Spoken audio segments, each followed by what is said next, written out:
అనేక టెంపుల్స్‌కి మనం చాలా డబ్బులు ఇన్వెస్ట్‌మెంట్ చేస్తాం. ఇప్పుడు టెంపుల్స్‌కి డబ్బులు ఇన్వెస్ట్ చేసే బదులు ఎంతోమంది వృద్ధాశ్రమాలు ఉన్నారు, హాస్పిటల్స్ ఉన్నాయి.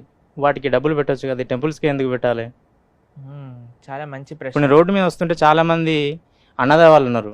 వాళ్ళకి కూడా పెట్టొచ్చు కదా! దీనికి పెట్టే ఇన్వెస్ట్‌మెంట్. చాలా మంచి ప్రశ్న అడిగారు. మీరెప్పుడైనా ఇదే ప్రశ్న ఎవరైనా మాల్ కడుతున్నప్పుడు వాళ్ళకెళ్ళి చెప్పారా? ఎందుకింత మాల్ కడుతున్నారండి?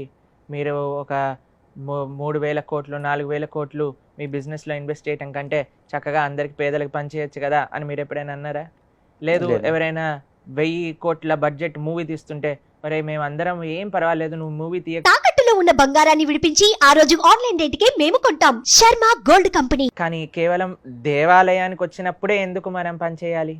మిగతా అవును. ఎవ్వరు పంచినప్పుడు దేవాలయం దేవుడి దగ్గరికి ఎందుకు ఈ ప్రశ్న వస్తుంది? ఇప్పుడు హాస్పిటల్కి వెళ్తే మన రోగాలు, శరీరానికి ఉన్న రోగాలన్నీ హాస్పిటల్ తీసేస్తుంది, అవునా? అవును. తీయచ్చు, తీయకపోవచ్చు, కానీ జేబు అయితే ఖాళీ అయిపోతుంది. అవును. కానీ ఆలయానికి వచ్చినప్పుడు ఆలయము, దీన్ని మనం సంస్కృతంలో అన్నామనుకోండి, తెలుగులో కూడా మందిరము అని అంటాం, అవును. అంతేనా?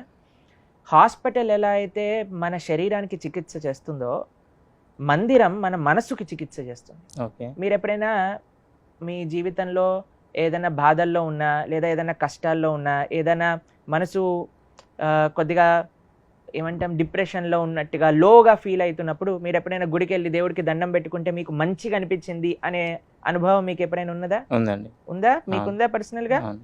దానికోసమే గుడి కావాలి. ఓకే. మందిరము అని అంటే మనసుకి చికిత్స చేసే ఒక వ్యవస్థ. ఓకే. ఒక ఆలయం వల్ల, ఇప్పుడు సపోజ్ అయోధ్యలో రామాలయం అనుకుందాం, అవును.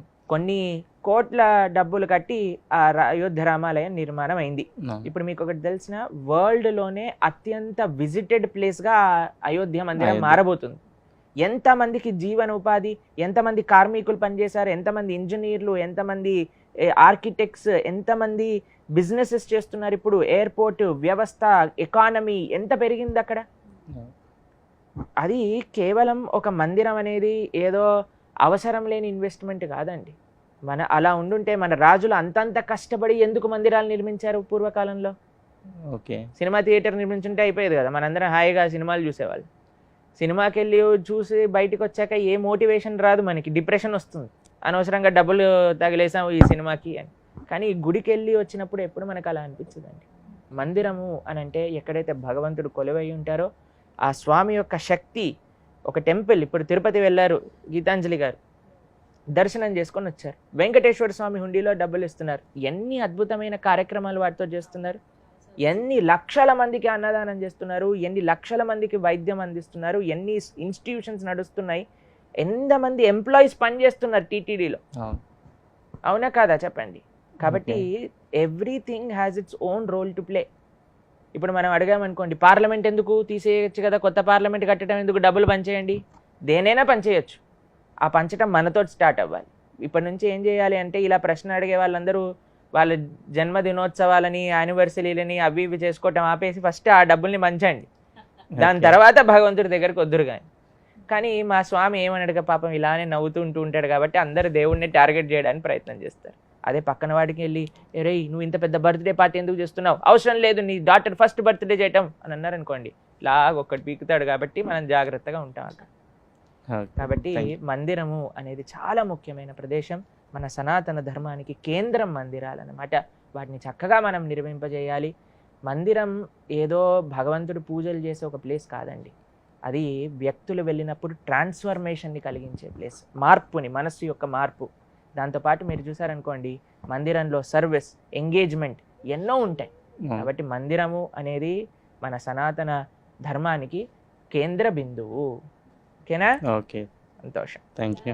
చాలా మందిరాలను మనం ఇప్పుడు చూస్తున్నామండి, బాగా డెవలప్ అయినవి. అయితే దీనికి రిలేట్ చేస్తూ చాలామంది ఇంకొక క్వశ్చన్ కూడా అడుగుతుంటారు, అంత పెద్దగా ఆర్భాటంగా ఆలయం కట్టాల్సిన అవసరం ఉంది, ఆలయం కట్టండి కానీ సింపుల్గా కూడా కడితే సరిపోతుంది కదా, ఇంత ఆర్భాటం, అంత హంగు ఆర్భాటాలు ఎందుకు అని అనే వాళ్ళకి మీ సమాధానం? ప్రభుపాదుల వారు అనేవారు, నేను ఒక చిన్న కుటీరంలో కూర్చొని కూడా భజన చేసుకోవచ్చు, కానీ ఒక పెద్ద మందిరం, ఇప్పుడు చూడండి, we want to always expand. ఇప్పుడు సుమన్ టీవీ ఒక్కొక్క చిన్న చిన్న ఊర్లలో కూడా మీరు చేశారు. ఎందుకండి జస్ట్ హైదరాబాద్ లో, ఇక్కడ బంజారా హిల్స్, జూబ్లీ హిల్స్ లో ఉండే ఒక చిన్న ఆఫీస్ లో మేము చేసుకుంటాము, ఎందుకు మనం ఎక్స్పాండ్ చేస్తున్నాం? ఎంత ఎక్స్పాండ్ చేస్తే అంత మంది కనెక్ట్ అవుతారు కాబట్టి. ఆలయం ఎంత వైభవంగా ఉంటే అంతమంది వస్తారు, అంతమందికి ఒక ఉపాధి దొరుకుతుంది. ఇప్పుడు బై నాట్ ఓన్లీ భగవంతుడికే చిన్నది ఇచ్చి మనం ఎందుకు విల్లా కొనుక్కోవాలని చూస్తున్నాం? రాముడేమో చిన్న ఆలయంలో ఉండాలి, మనం మాత్రం 5 bedroom 6 bedroom 8 bedroom 1 floor houses start అయిపోయాయి ఇప్పుడు. అది మనకు కావాలి. మరి మనం లగ్జరీని సాక్రిఫైస్ చేసుకోలేకపోతున్నా, కానీ రాముడికి మాత్రం చెప్తున్నావు, అయ్యా నువ్వు ఆల్రెడీ 500 సంవత్సరాలు టెంట్లో ఉండు, ఇంకా నువ్వు అలానే కంటిన్యూ అయిపో, మేము మాత్రం హ్యాపీగా మేము 3 bedroom 6 bedroom ఫ్లాట్ కొనుక్కొని ఉంటాము. దట్ ఈస్ నాట్ ఫేర్ కదా. కాబట్టి మనకి బెస్ట్ భగవంతుడికి ఇవ్వాలి. యథా తరోర్ మూల నిచేచనేన తృప్యంతి తత్స్కంద భుజోపశాఖ అని భాగవతం చెప్తుంది. ఇప్పుడు చూడండి, ఒక చెట్టు పెరగాలి అంటే మొదట్లోకి నీళ్లు పోయాలి.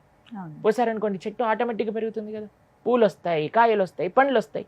భగవంతుడు ఈ జగత్తుకి మూలం. ఆ స్వామికి మాని మనం సేవ చేయగలిగితే, ఆ స్వామికి కానీ మనం మంచిగా ఫెసిలిటీ ఏర్పాటు చేయగలిగితే, జగత్తుకి మొత్తం కూడా మంచి ఫెసిలిటీ ఏర్పాటు.